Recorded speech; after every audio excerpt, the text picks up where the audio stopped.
Okay, with every single AR-15 receiver that leaves our building, me, the owner, and the other owner, we check every single one of them ourselves, and this is how it's done. We will take each one, and the first thing we do is our workers, the castle nut is loose. It's loose for a reason, because we check everything. So what we do is we back this off a little bit. We put one drop of blue Loctite. You never have to stake them after this. We hand tighten, and this is all the torque you need on one of these. Trying to stay on the camera, I can see it.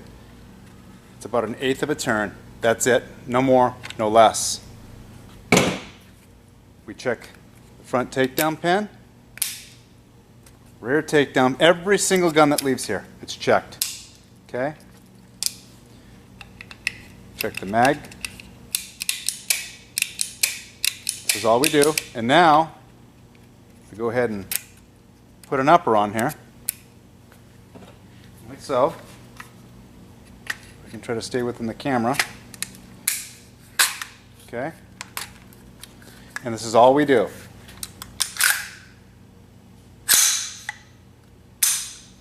One dry fire, two dry fires. That's all you have to do. We have never, ever, ever have had one hammer break and come back. Ever. Ever. And you got to remember, we are the originators. My first partner and our mold maker is the inventor of the polymer AR-15 back in the 90s. He invented it. He is the one who started this whole thing. So as far as experience, our company has more experience than all the polymer AR-15 companies combined. That is just that's the fact. And over the years, we have made ours absolutely. I would have to say they're almost bulletproof. We don't have any issues. So here we go. That one would be ready to go out the door. You even check the safety if they like. That's what we do. That one's done. And we would check every single one of them. So if I get an order of 200 to 300 that go to a dealer, that's usually anywhere between 50 to 300. Sometimes we've had $400 or $500. 500 of them go out. Every single one of these is checked that way. Every single one of them. We'll do another one. Castle nut.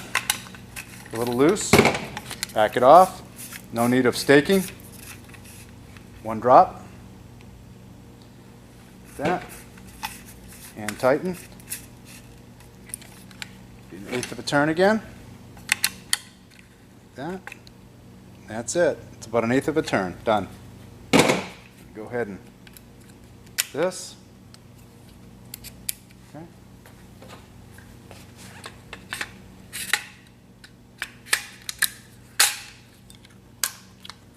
Ready? Pull the trigger, and it seats the hammer.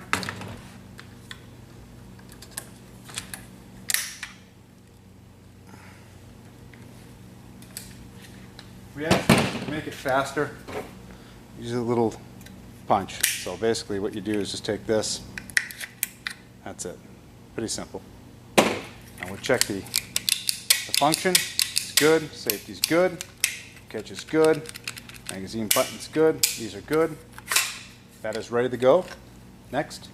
And we go all the way down the line. And that's it. That's all you have to do. Again, we have never had one of these hammers ever break. They do not break. We don't have them break. I haven't had one hammer come back broken yet since we've changed the design of these hammers. So that's how we test everything. Now, if you want to say, well, you know, we have to do this kind of a test or that kind of a test, no, you don't. These are polymers. When you're doing tests on aluminum, the thing is, aluminum, take an aluminum receiver and dump it in a vat of acid. That aluminum receiver is going to just dissolve, okay? You take one of our polymer receivers, throw it in a vat of acid, it's just going to sit there. You're going to shake it off, you're going to put it together and go shoot it. Now, does that make the polymer better than the aluminum? No. But it will withstand acid and the aluminum will not. And then you can take our polymer, you can throw that in liquid nitrogen, and then you could throw it on the ground and it won't break. You take an aluminum one and throw it in liquid nitrogen, throw it on the ground, it explodes into pieces. You take an 11,000 pound H1 Hummer, you run ours over this way, that way, doesn't matter. It's not going to break it. It won't break the mag well, nothing. You run over an aluminum one, you bend the mag well, it's junk. So is the aluminum one better? No. So when you go to test an aluminum one, you have to test an aluminum within the specs that it's supposed to be tested. Polymer is a total different animal. These things will outlast an aluminum one. I've seen it happen. The average American is not going to shoot 70, 80,000 rounds through their AR-15. It's not going to happen. It's never going to happen. Yet our polymer receivers have withstand, with our hammers and our nanosynthetic fire controls, have withstand 70,000 rounds with no breakages, no problems, no nothing. So that's how we test every single firearm that leaves our facility. And us, the owners, it's a lot of work, but it's either me or Scott. We will check I don't care if 1,000 goes out in one day, we will check every single one of them for fit and function on an upper and dry fire it 2 times. So we assure everything is good. Every castle nut will have 1 drop of blue Loctite. Everything leaves here perfectly in working condition. So that's how we check our lowers. All right? That's about it.